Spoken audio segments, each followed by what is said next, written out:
Think you're crushing it with your property portfolio? Well, without proper tracking, you're probably just blindly slumping towards financial chaos. Today, in this property roast, I'm roasting the brutally overlooked basics of managing a property portfolio. And I'll personally help you create an Excel spreadsheet step by step, diving deep into the cash flow nightmares, hidden tax impacts, and sloppy property portfolio structures. So for you peeps that are watching right now, stick around to learn the practical step-by-step Excel setup instructions and exact formulas you must know right now to stop your property business from turning into a financial dumpster fire. Firstly, guys, ignorance isn't bliss, it's bankruptcy. Most property investors, they run their property portfolio like it's a side hobby rather than a legitimate business. Like, let me ask you guys, when was the last time you checked your cash flow? Like, yeah, you know, the money you're supposed to be earning, but instead it's mysteriously vanishing.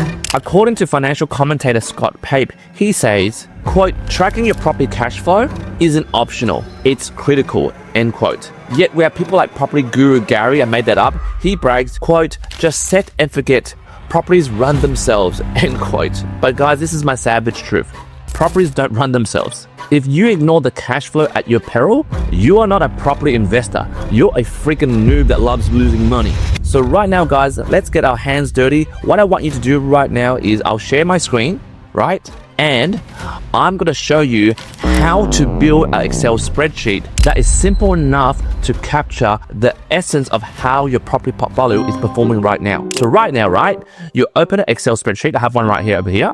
Okay, I've already built it, but let's do it step by step. So over here, guys, right, we have column A, right? So column A, this is column A. So you might open like a blank Excel spreadsheet, right? But the reason I'm showing you the full setup spreadsheet, and by the way, you can download this if you want, but I'm trying to show you behind the scenes of how to do it so you can customize your own spreadsheet.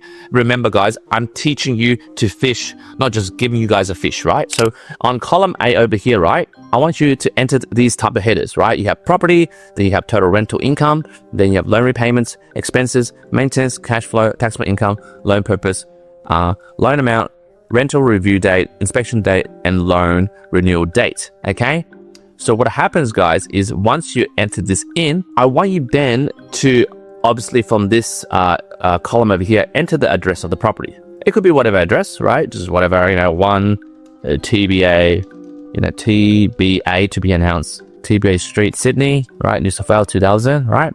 And then I want you guys to enter the property address, input the total rent income that you get per month, and look at the loan repayments. Very easy to look at the loan repayments. You just look at your home loan statements and look at the monthly loan repayments. Then you work out the expenses, right? And do you have strata? Divide that by 4 because it's per quarter. If it's council rates, also that's probably per quarter. I worked out, including agent fees, if you're renting this property out, it's about $300 a week, right? Then, you know, there's maintenance. Include your annual maintenance like projection. There might be landlord insurance. There might be maintenance costs in terms repairs or whatever. I've averaged it down to $200, right? So the formula for this at the moment, as you can see over here, is you get B2, which is B2 over here, which is a total income, minus C2 plus D2, right? Plus E2. So it's this figure over here minus the total of these two figures. And then you get this figure over here, right? Now, I know a lot of you who are watching this at the moment and must be thinking, hey, Q, this is so simple. Easy peasy lemon squeezy. Let me tell you the truth. About 80% of people that call me who have like fantastic jobs, like there are 6-figure jobs, they're in top corporate jobs, or some people who are self-employed, they run businesses that are over in the millions, right? I'm telling you, they do not understand the basics of this. That's the reason they book a call. Pay me 15 minutes to talk to me, or 60-minute deep dive, which is a higher fee to talk to me to go through this. So I'm telling you right now, for you guys who are laughing or scoffing about it, go, oh yeah, that is so simple. It is not simple when life overruns you. When you're busy doing what you're supposed to be doing, like you're being top at your job. Property investment, building a property portfolio starts with basics and foundations. And most of you overlook this thinking, oh, it's too easy. And then you sit and forget and don't look at it. But when I come in as an expert and look at it, I'm like, what the heck are you doing? Bruh. So guys, stick to the goddamn basics. Don't be ignorant. Don't be arrogant. Okay, so what happens is now you'll get this formula over here, right? And the reason I'm showing you behind the scenes is because I don't just want you to download this sheet, which is available for download in this video, right? I'll drop a link later. But I want you to know the mechanics of it. If I just gave you a downloadable sheet, like there's a lot of downloadable sheets all over the internet, Facebook ads, oh, download this sheet, top 10 hacks, or how to manage this. They're all clickbait crap, right? I want you to build it yourself. Okay, so right now, you have this formula, right? Now, this formula, right, you can actually have a list of properties over here, right? Say, for example, you have a list of properties over here. You just press this table button over here. And then what happens is you can use this little drag. You see this cross over here? You can drag this to replicate this formula for other properties you have. And it's very simple. You just want to know whether you are maintaining a positive cash flow or a negative cash flow, okay? Next, guys, the second part of this video is we're going to look at the tax impacts. This is the part that you need to really pay attention because we are here as investors trying to fight the goddamn police in Canberra, right? Especially the tax devils, the ATO. So if you guys think that your rental income is your pure profit, guess again, guys. If you guys overlook the tax impacts, this can quickly lead you into an unexpected financial hole. Because right now, like I always talk about it, negative gearing might sound appealing, but if you do not have a cash flow projection or a tracker like this table over here, this very simple table over here, you'll be consistently bleeding money without even knowing why the hell I'm doing it. Because according to the CPA expert, Noel Whittaker, he says, quote, understand your tax implications up front, end quote. And all the meanwhile, Spruker Steve insists, quote, just buy property, tax takes care of itself, end quote. And guys, here's my blunt opinion. Relying on negative gearing alone without proper planning isn't strategy. It's basically stupidity. So again, guys, let's jump back to the Excel spreadsheet. Let's go practical again. After you build up this spreadsheet, or for example, you decide to use it, but I want you to build it yourself so you can learn step by step. After you build it up to this point, which is pretty easy, guys. If you've passed high school or even maybe primary school, my kids are learning to use Excel at the moment. Don't tell me this is too hard, right? So after you're done up to column F, go to column G, put in taxable income, and I want you guys to put in this formula. It's B2, right, which is B2 over here, which is total rental income, minus C2, which is the loan repayments, plus D2. Okay, plus D2. Okay. Now, if you're watching thus far, I've done this deliberately, but I want you to know whether you're using your brain at the moment. Is there a reason why I didn't include maintenance costs, right, as part of the taxable income calculation, right? Did I intentionally leave that out where we have to calculate the taxable income? Just basically is we have total rental income minus C2 plus D2, which is loan repayments and expenses, but I didn't leave out maintenance costs. If you're thinking, hey Q, you should add maintenance costs because that's a deduction. You are correct. Well, that's what I want you guys to do. Use your goddamn brain, right? You should be, and it's very easy. This is the reason why I did it this way, is for you guys to modify the formula. So you go to here, you go to this screen over here, and you just hit a plus, and you include the maintenance costs. So right now, you have an updated formula. And that's the reason why, guys, I'm teaching you this, so that you can modify formulas and actually have a basic understanding. If you willy-nilly just downloaded some bloody spreadsheet off online, some lead magnet that is on like Facebook, on YouTube, whatever the ads are out there telling you to download this wonderful spreadsheet because they want to get your mobile number and your contact details and call you and bombard you with spam calls, this actually gives you the power to go, nah, I'm not going to download that because Q taught me how to do the goddamn formula and also spot mistakes, right? So right now, you'll notice how to spot mistakes. So right now, we have an updated formula based on that wrong formula, because you might download some formulas out there and willy-nilly believe in it, right? So what happens is then you will get this and then drag that down. That allows you to copy and paste the right formula and overrides the previous formula to the other properties, okay? Now, to bring it back to what I'm talking about is a positive result over here from the taxable income, as you can see over here, means you are sort of positive geared. If this hypothetically was a negative, it means you are playing the negative gearing approach, which means you are making a loss in the journey of holding on to this property over here. Okay? Okay, now let's move on to the third part of this video. And we're going to talk about loan structures. Guys, not all debts are created equal.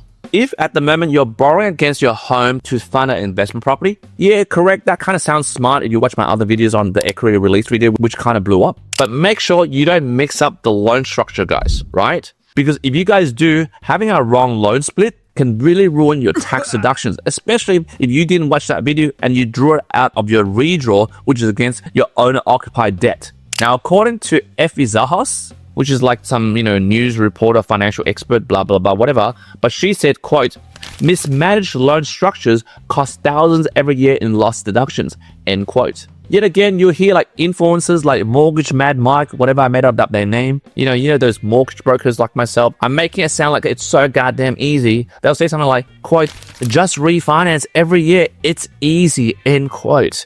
But guys, this is my harsh reality check, guys. Messy loan structures turn dreams into nightmares, and it's quicker than you can say interest rate rise. But anyway, guys, let's jump into the practical steps where we've been working on this spreadsheet. You guys are doing fantastic if you're following this video along while we're doing this, because I suggest you to pause it, go back to your building your spreadsheet tracker, and then, that's how you learn. So basically, we're back to our spreadsheet. We're going to go to column H, all right, and then column I. Okay, so remember, guys, even though it sounds really simple, just define what this goddamn property is. Is it an investment property? Is it a owner-occupied property? So personal means owner-occupied. Rental property means investment, right? Sometimes you might mix it up a bit. The reason why you think, oh, this is so goddamn easy. Well, what happens if you have different loan splits? What if this property, right, is an owner-occupied property? But then somehow you went and split the debt to have cash out for an investment property purchase. What happens is you have this address, you just duplicate it to over here, and what happens is the first one might be in personal, which is like, or you can put PPOR, whatever, right? And then if you have this address over here, which is the owner occupied property, you might put investment. And how you differentiate is the different loan splits, because loan number one might be $500,000, loan number two against the owner occupied property, but then it's a investment property, so it's to say it's the same property as above. That could be a $400,000 cash out and that is an investment purpose. Having this tracked out gives you a peace of mind to know that, okay, not all my debts are tax deductible, right? Now let's move on to the fourth part of this video, guys. The fourth part of this video is that most noobs make this mistake. They forget critical dates in their property accumulation journey. And I'm telling you guys, this is an expensive memory loss. For example, guys, you might have missed rental reviews with your agent or your tenants. You might have missed forgotten safety inspections and possibly overlooked home loan repayment dates. For example, you're on a fixed rate, it expired, but you forgot. Like I'm telling you guys, these aren't small oversights. They're ticking financial time bombs. Now, according to a property management consultant, Kate Bakos, she says that, quote, set reminders for critical dates to avoid expensive mistakes, end quote. You hear people like Property Spruiker, Lazy Larry laughing like I made up that name, but you might hear things like, quote, just buy more property. Don't sweat the small stuff, end quote. But guys, this is my savage take. Forgetting critical dates is like forgetting your anniversary. It's costly, embarrassing, and easily avoidable. So again, guys, let's go back to the spreadsheet. Let's do some practical tips that you can take away from this video and really learn to accumulate property like a boss, right? So after you're done column H and column I want you to go to column J, which is over here, and put in, like, very simple, rental review dates, right? So for example, if you tenanted the property, say last year, July, and you want to do an annual review, well, basically about a month ago, which is July 2025, you need to hook up your agent, or either you're privately renting this property, hook up your tenant and go, hey, it's time to review your rent, right? And make sure you don't just drop the bomb on them, right? You need to give them a bit of notice, right? So you might give them a bit of a heads up, maybe 2 weeks or 3 weeks prior to the rental review, which obviously if you're due diligent enough to use this table for the future, you'll be like, all right, well, in December 2025, over here, I need to hook up old mate, tenant over here to have a chat with him, right? And then you have to do a bit of research. Or what is the appropriate rent increase, right? What is ethical? What is reasonable, right? What is the cost of running this property? Is it positive? Is it negative? Should I increase it? Should I decrease it? Well, obviously don't decrease it, but you know what I'm talking about, right? And then, like, when is the next inspection date, right? So if you're a landlord and, you need to do annual property inspections, just in case they've ruined your place. Like, you don't know what the heck's happened to it, right? So have they made modifications to your property that you don't know? Especially if you have a house and they're mucked around with it. For example, you like set and forget, and next minute you go in there, like 2 years later, you're like, hey, what the heck is this retaining wall doing here? I never allow you to do this, all right? And then also, most importantly, is look at your loan renewal dates, right? When is your fixed rate rolling over to a variable rate? Or when is your interest-only rate roll over to a principal interest rate? That is a big deal, right? For example, you're paying, I don't know, like 5.99% interest only, and then you're going to roll it over to principal interest because you're on an interest only for, say, for example, 2 years only due to serviceability limit. The extra principal interest repayments could be another $1,000 to $1,500. If you are not aware of this from this tracker because you think, oh, I don't need that, man. I'm the boss. Yeah, I can manage this in my brain. Yeah, well, you're going to sucked in when you find out that your cash flow blows out the water. So anyway, guys, like, this is the table. Very simple. I'll put it in like a link for you guys to download, but wholeheartedly, guys, please create the table from scratch. It's very simple. The exercise might seem like, oh, it's like kindergarten crap, right? But it's not. It allows you to think and use your brain and start using some of these basic formulas so you can do some modification to it, right? And it's very, very simple. Okay, guys? And most importantly, guys, after watching to the end of this video, what I want to say is don't let those so-called property experts promote this set and forget strategy, right? If you're ignoring your property portfolio management, this isn't carefree, right? This isn't Aussie chill culture vibe, right? It's simply careless. You're basically a dumb noob. So for all those other influencers or property brokers who are watching this channel and hating on this channel, let me write a letter to you guys, right? Dear gurus and influencers, stop misleading investors with these fairy tales, guys. Wake up and smell the spreadsheet that I've just given you, right? So guys, this is my closing statement. Managing a property portfolio isn't rocket science, but it is discipline.